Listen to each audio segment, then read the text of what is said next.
Welcome to Gujarat Gyandhara.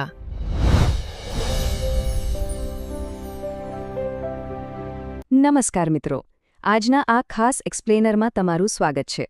આજે આપણે ભારતીય બંધારણના એક એવા હિસ્સા વિશે વાત કરવાના છીએ જે આપણા સૌના જીવન સાથે સીધો જોડાયેલો છે. અનુચ્છેદ 12 થી 35. આ માત્ર કાયદાના પુસ્તકમાં લખાયેલા કોઈ સામાન્ય શબ્દો નથી, પરંતુ આ છે સ્વતંત્રતાના સ્તંભો, જે આપણી વ્યક્તિગત સ્વતંત્રતા અને ગૌરવનો પાયો છે. તો ચાલો ફટાફટ આની શરૂઆત કરીએ. આ જટિલ કાનૂની માળખાને સરળતાથી સમજવા માટે આપણે તેને 5 સ્તંભોમાં વહેંચી દીધું છે. એક નજર કરીએ આજના રોડમેપ પર. પહેલું, પાયો, રાજ્ય અને કાયદો. બીજું, સમાનતા અને સ્વતંત્રતાના અધિકારો. ત્રીજું, શોષણ અને ધર્મની સ્વતંત્રતા. ચોથું, સાંસ્કૃતિક અને શૈક્ષણિક અધિકારો. અને પાંચમું, બંધારણીય ઉપચાર અને રક્ષણ. આ રીતે સમજવું એકદમ સરળ બની જશે. તો ચાલો સૌથી પહેલા સ્તંભથી શરૂઆત કરીએ. પાયો, રાજ્ય અને કાયદો. હવે આપણા અધિકારો કોની સામે રક્ષણ આપે છે તે જાણવું બહુ જ જરૂરી છે. અને આ માટે આપણે સમજવું પડે કે રાજ્ય એટલે કે ધ સ્ટેટ શું છે. અનુચ્છેદ 12 આને એકદમ સ્પષ્ટ કરે છે. રાજ્ય એટલે માત્ર કેન્દ્ર કે રાજ્ય સરકારો જ નહીં, પણ સ્થાનિક પંચાયતો, મ્યુનિસિપાલિટીઝ અને સરકારના નિયંત્રણ હેઠળ આવતી તમામ સંસ્થાઓ, આ બધું જ મળીને એક સ્ટેટ બને છે. મતલબ કે સિસ્ટમના કોઈપણ સ્તરે સત્તાનો દુરુપયોગ થાય તો આ અધિકારો આપણું રક્ષણ કરે છે. અને આ રક્ષણને મજબૂત બનાવે છે અનુચ્છેદ 13, જે એક અદ્ભુત સુરક્ષા કવચ જેવું કામ કરે છે. તે એ વાતની 100% ખાતરી આપે છે કે એવી કોઈ જ નવી નીતિ કે કાયદો ના બની શકે જે આપણી મૂળભૂત સ્વતંત્રતાઓને છીનવી લે. જો ક્યારે એવો કોઈ કાયદો બને તો તે આપોઆપ અમાન્ય એટલે કે રદબાતલ ગણાશે. વિચારો, બંધારણે કેટલી મોટી શક્તિ સીધી આપણા હાથમાં આપી છે. ચાલો હવે આગળ વધીએ અને આપણા બીજા અને કદાચ સૌથી વધુ ચર્ચાતા વિભાગ પર આવીએ: સમાનતા અને સ્વતંત્રતાના અધિકારો. અહીં અનુચ્છેદ 14 થી 18 પદ્ધતિસર રીતે સમાજમાંથી ભેદભાવને મૂળમાંથી દૂર કરીને સમાનતાનો પાયો નાખે છે. કાયદાની નજરમાં બધા એક સમાન છે. ધર્મ, જાતિ, લિંગ કે જન્મસ્થળના આધારે કોઈ ભેદભાવ નહીં. સરકારી નોકરીઓમાં સૌને સમાન તકો. અને હા, સૌથી અગત્યનું, અનુચ્છેદ 17 દ્વારા અસ્પૃશ્યતાને કાયમી ધોરણે નાબૂદ કરવામાં આવી છે. છેલ્લે અનુચ્છેદ 18 વિશેષ પદવીઓનો અંત લાવીને એ સુનિશ્ચિત કરે છે કે દરેક નાગરિકને આગળ વધવા માટે સમાન પ્લેઇંગ ફિલ્ડ મળે.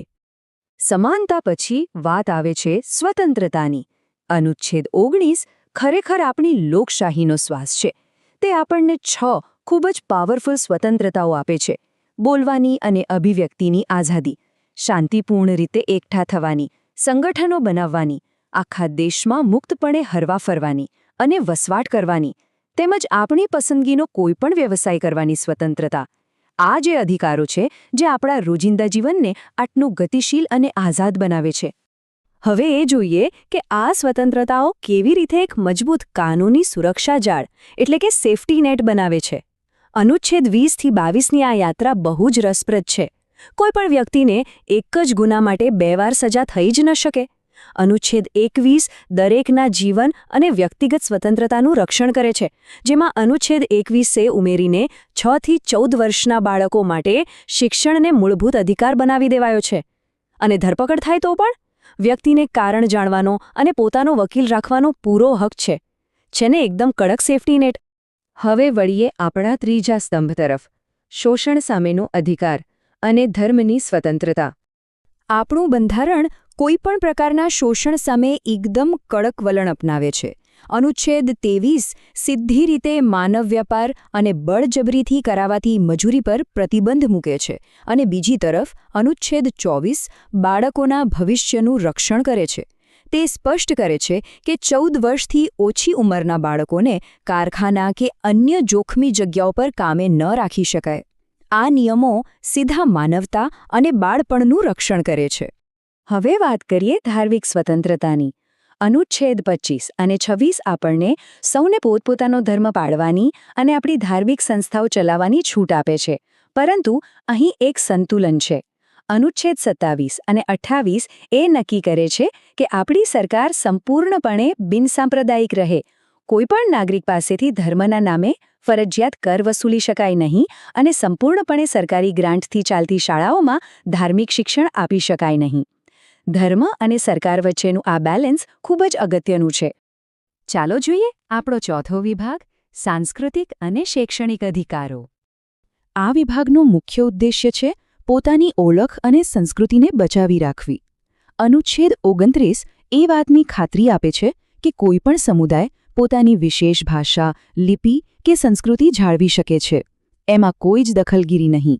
અને અનુચ્છેદ 30 લઘુમતી સમુદાયોને પોતાની શૈક્ષણિક સંસ્થાઓ સ્થાપવાનો અને તેનું સંચાલન કરવાનો ખાસ અધિકાર આપે છે, જેથી તેઓ પણ સમાજમાં પોતાની ઓળખ સાથે સશક્ત અનુભવી શકે. અને હવે આવે છે એક બહુ જ રસપ્રદ ટ્વિસ્ટ. અનુચ્છેદ 31. શરૂઆતમાં સંપત્તિ ધરાવવી એ પણ એક મૂળભૂત અધિકાર હતો. પણ પછી વિચારો કે સરકારે જમીન સુધારણાના કાયદા લાવવા હોય કે સામાજિક સમાનતા લાવવી હોય તો શું થાય? એટલે જ બંધારણીય સુધારા દ્વારા તેને આ લિસ્ટમાંથી હટાવી દેવાયો. જોકે ગભરાવાની કોઈ જ જરૂર નથી. સંપત્તિનો અધિકાર ગાયબ નથી થયો. તે હવે માત્ર એક કાનૂની અધિકાર બની ગયો છે. અને હવે આપણે પહોંચી ગયા છીએ આપણા 5મા અને અંતિમ સ્તંભ પર, જે અત્યાર સુધીના બધા જ અધિકારોનો પ્રાણ છે: બંધારણીય ઉપચાર અને રક્ષણ. વિચારો, જો આ અધિકારોનો કોઈ ભંગ કરે અને તમે કશું જ ના કરી શકો, તો આ બધા નિયમોનો શું અર્થ? કોઈ જ નહીં. એટલે જ અનુચ્છેદ 32ને બંધારણનો હૃદય અને આત્મા કહેવામાં આવ્યો છે. જો તમારા કોઈ મૂળભૂત અધિકારનું હનન થાય છે, તો આ અનુચ્છેદ તમને ન્યાય માટે સીધા દેશની સર્વોચ્ચ અદાલત એટલે કે સુપ્રીમ કોર્ટમાં જવાની સત્તા આપે છે. આનાથી મોટી ગેરંટી કોઈ હોઈ જ ના શકે. પણ હા, વાસ્તવિક દુનિયામાં અમુક વ્યવહારુ મર્યાદાઓ પણ હોય છે. અનુચ્છેદ 33 અને 34 સમજાવે છે કે જ્યારે સશસ્ત્ર દળોની વાત હોય અથવા ક્યાંય માર્શલ લો એટલે કે લશ્કરી શાસન લાગુ હોય, ત્યારે શિસ્ત જાળવવા માટે આ અધિકારોને થોડા અંશે મર્યાદિત કરી શકાય છે. અને છેલ્લે અનુચ્છેદ 35 સંસદને એ સત્તા આપે છે કે તે આ મૂળભૂત અધિકારોનો યોગ્ય રીતે અમલ કરાવવા માટે જરૂરી કાયદાઓ બનાવે. રાષ્ટ્રીય સુરક્ષા અને આપણી સ્વતંત્રતા વચ્ચેનું આ એકદમ પરફેક્ટ બેલેન્સ છે. આપણે આ એક્સપ્લેનરના અંત સુધી પહોંચી ગયા છીએ, પણ હું તમને એક વિચારતા કરી દેવા પ્રશ્ન સાથે છોડી જવા માંગુ છું. અધિકારો તો બંધારણે આપણને બહુ જ શક્તિશાળી આપ્યા છે, પરંતુ જો નાગરિકોને તેનો ઉપયોગ કેવી રીતે કરવો તેની જ જાણ ન હોય, તો શું આ મૂળભૂત અધિકારો ખરેખર શક્તિશાળી છે? તમારી સ્વતંત્રતાની સાચી તાકાત તમારી જાણકારીમાં છુપાયેલી છે. આજના વિશ્લેષણાત્મક સત્રમાં મારી સાથે જોડાવા બદલ તમારો ખૂબ ખૂબ આભાર.